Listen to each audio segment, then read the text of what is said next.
Cristo es Dios encarnado. Cristo se rebajó al nivel humano.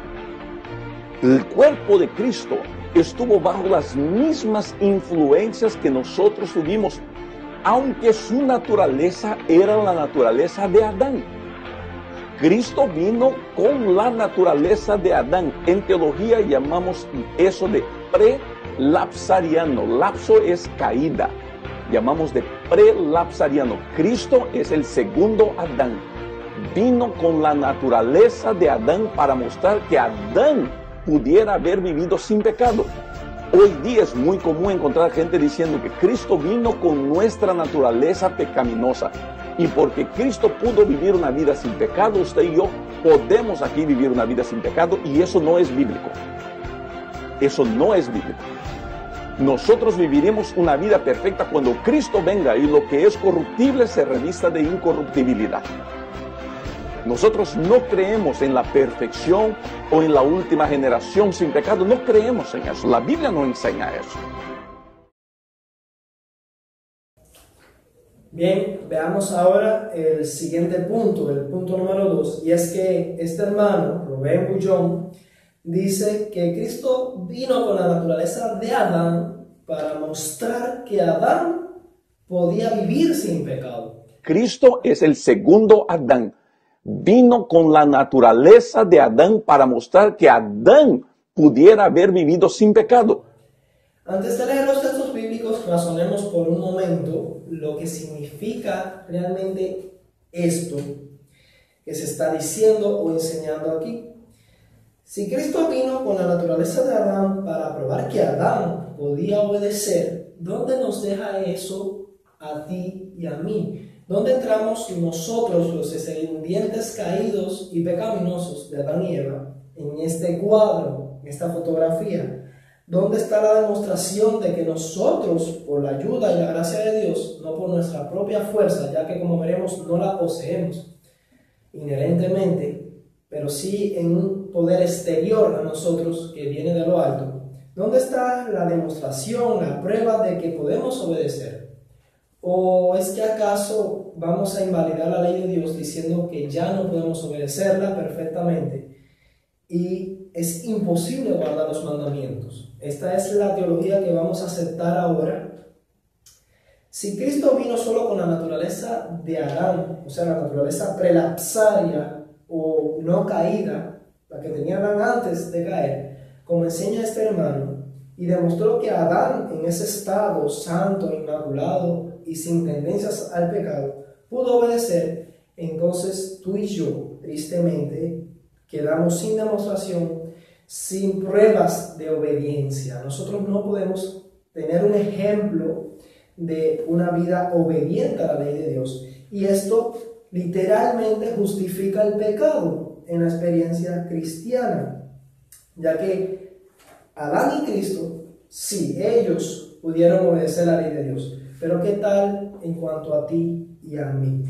¿Qué es lo que realmente enseña la Biblia sobre esto? Vamos a ver algunos textos que hablan acerca de este asunto. Primero veamos la necesidad del hombre y vamos a empezar en Romanos 6, 16. Romanos capítulo 6, versículo 16 dice: ¿No sabéis que si os sometéis a alguien como esclavos para obedecerle, sois esclavos de aquel a quien obedecéis, sea del pecado para muerte o sea de la obediencia para justicia? En otras palabras, lo que la Biblia está queriendo decir aquí es que tú te haces esclavo, cautivo de aquel a quien tú escoges obedecer. Adán fue creado como un ser libre y Adán fue creado dotado con la facultad de obedecer por su propia fuerza y poder perfectamente los mandamientos de Dios. Sin embargo, Adán, como sabemos por la historia bíblica, escogió otro señor y fue hecho entonces esclavo del pecado. Otro texto está en 2 de Pedro 2:19. 2 de Pedro capítulo 2, versículo 19. Dice ahí: les promete libertad y son ellos mismos esclavos de corrupción. Porque el que es vencido por alguno es hecho esclavo del que lo venció. Y eso es precisamente lo que ocurrió con Adán. Adán fue vencido por Satanás y por eso fue hecho esclavo del diablo, fue hecho esclavo del mal, de la corrupción y esclavo del pecado. Ya Adán perdió en sí mismo cualquier poder y fuerza de voluntad para obedecer los mandamientos de Dios. Ya no podía ser perfecto ni justo por su propia fuerza o poder. Y eso lo dejó bien claro Jesús en Mateo capítulo 19, donde se tocó este asunto de los mandamientos y la obediencia. Mateo capítulo 19, los versículos 25 y 26. En realidad vamos a comenzar en el 16, donde un joven rico se le acercó al maestro y le preguntó: ¿qué bien haré para tener la vida eterna? Jesús le respondió que debía guardar los mandamientos si quería entrar en la vida. Ahora, él les presentó los mandamientos y le dijo que todo eso aparentemente había guardado desde su juventud. Él creía eso, pero no era así. Y Jesús le dijo: si quieres ser realmente perfecto, tú dices que los guardas, pero si quieres realmente guardar la ley o ser perfecto de corazón, dice que tenía que vender todo lo que él tuviese y darlo a los pobres. Pero esta persona tenía mucho apego por la riqueza de este mundo y decidió tomar otro camino. Sobre esto, el versículo 25 dice, aunque el 23 y el 24 nos dan un contexto donde se nos explica que es muy difícil para una persona rica entrar al reino de los cielos debido al apego que tiene por las riquezas de este mundo. Su corazón está atrapado por la vanidad. Dice el versículo 25, sus discípulos, oyendo esto, se asombraron en gran manera diciendo: ¿quién pues podrá ser salvo? ¿Quién va a ser perfecto? ¿Quién va a poder guardar todos los mandamientos? ¿Quién va a poder lograr algo como esto? Jesús le respondió en el versículo 26 y le dice: para los hombres esto es como imposible, mas para Dios todo es posible. Así que el hombre, tras la caída, llegó a ser esclavo del pecado, esclavo de la corrupción, esclavo del mal y de una naturaleza caída que posee por herencia. Y para el hombre es imposible ser salvo por su propio poder. No puede justificarse a sí mismo, no puede guardar la ley de Dios, no puede ser perfecto por su propio mérito o fuerza. Ahora, este es el hombre que realmente no puede obedecer la ley de Dios. La Biblia nos dice en Génesis 1:31 que cuando Dios creó todo en esta tierra lo hizo bueno en gran manera, y eso incluía al hombre con todo su equipamiento humano. Su naturaleza humana era santa, perfecta y buena en gran manera. Así que Adán realmente podía obedecer la ley de Dios. No se necesitaba demostración de un ser que fue creado, capacitado con la facultad de obedecer perfectamente los mandamientos. Somos nosotros, los descendientes de Adán y Eva, los que necesitamos una demostración de que es posible obedecer la ley de Dios, al menos, aunque no sea por nuestra propia fuerza, por la gracia de Dios, porque dice Cristo que para los hombres esto es imposible, pero para Dios todo es posible. Y la respuesta a esto fue Jesús. En Filipenses capítulo 2 leemos acerca de Jesús. Filipenses 2, 5 hasta el 11. Vamos a leer ahí, dice: haya pues en vosotros este sentir, este pensamiento, este deseo que hubo también en Cristo Jesús, el cual siendo o estando en forma, la palabra griega morfé, en forma de Dios, implica que era en esencia, en naturaleza, todo lo que hace de un ser Dios.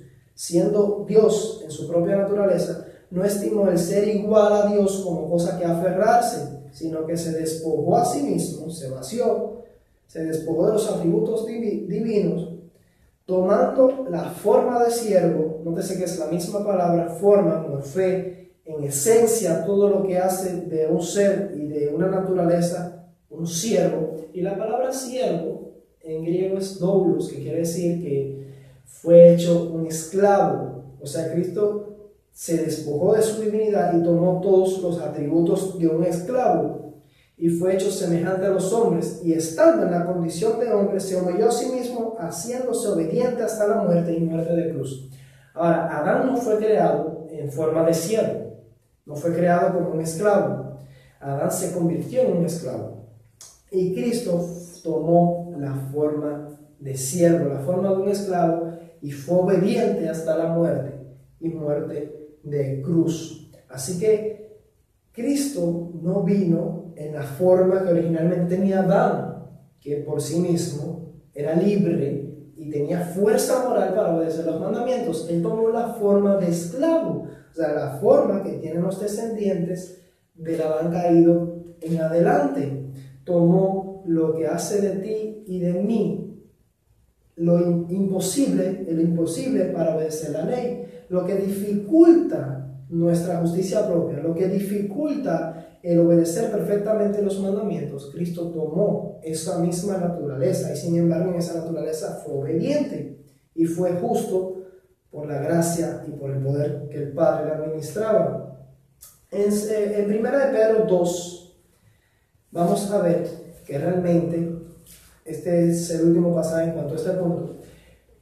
Realmente Cristo vino para demostrar no que Adán podía obedecer, más que eso, Cristo vino para demostrar que tú y yo, por la gracia de Dios, podemos rendir una perfecta obediencia a los mandamientos de Dios.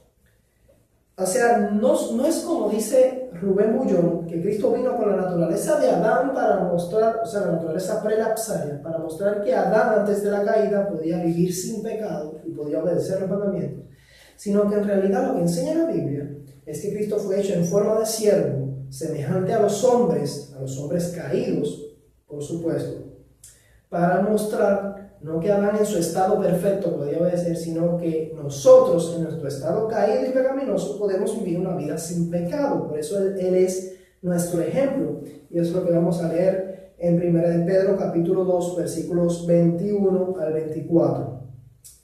Pues para esto fuisteis llamados, porque también Cristo padeció por nosotros, dejándonos ejemplo para que sigáis sus pisadas. Ahora, ¿ejemplo en qué? Un ejemplo utópico, una quimera, algo que es un sueño bonito, inalcanzable. O sea, este es mi superhéroe, ojalá yo pudiera ser como tú, pero en realidad no puedo. Esto no es lo que quiere decir la Biblia. Cristo nos dejó un ejemplo para que sigamos sus pisadas en el hecho de vivir una vida sin pecado, porque es inmediatamente esto lo que dice. Un ejemplo en que Él no hizo pecado, ni se halló engaño en su boca, que cuando le maldecían no respondía con maldición, cuando padecía no amenazaba, sino que encomendaba la causa al que juzga rectamente, justamente. Y hasta aquí es suficiente. Si Cristo vino para demostrar que Adán podía haber obedecido, que se nos diga acá en estos textos que Cristo nos dio un ejemplo para que sigamos esas pisadas. O sea, es algo que podemos lograr, que podemos hacer como Él lo hizo. ¿Qué cosa? El vivir una vida sin pecado y el que no se haya hallado engaño en nuestra boca. Pero ¿qué gracia tiene que diga esto la Biblia si Él vivió en la naturaleza de Adán para mostrar que Adán podía vivir sin pecado? En realidad no es ningún ejemplo para mí, es un ejemplo para Adán antes de la caída, de que Adán podía haber vivido sin pecado, como dice el hermano Rubén Bullón. Pero ¿qué tal en cuanto a ti y a mí? El hecho de que la Biblia nos diga que Cristo es nuestro ejemplo, no el ejemplo de Adán, sino el ejemplo nuestro, para que sigamos sus pisadas en el hecho de que Él no cometió pecado y no fue hallado engaño en su boca, es porque precisamente podemos repetir esa experiencia en nosotros, podemos vivir sin pecado, podemos vivir una vida en la cual no se halle engaño en nuestra boca. Así que Cristo no vino solo para mostrar que Adán antes de la caída podía obedecer, sino que Cristo vino también para mostrar que aún con esta naturaleza en la cual nos es imposible por nuestra propia fuerza obedecer la ley de Dios, en esta naturaleza, si somos fieles a Dios, si nos aferramos de su poder y de su gracia, podemos repetir la experiencia de Cristo en nuestra vida por la ayuda de Dios y vivir una vida sin pecado, seguir ese ejemplo sin pecado y que no sea hallado engaño en nuestra boca. Esta es la verdad. Cristo no solamente vino para mostrar la obediencia a Adán, sino para mostrar que tú y yo, los descendientes de Adán, aún teniendo una naturaleza caída y pecaminosa, podemos vivir una vida sin pecado. Eso es lo que enseña la Biblia. Tristemente, hoy se escucha algo muy diferente. Veamos el siguiente punto.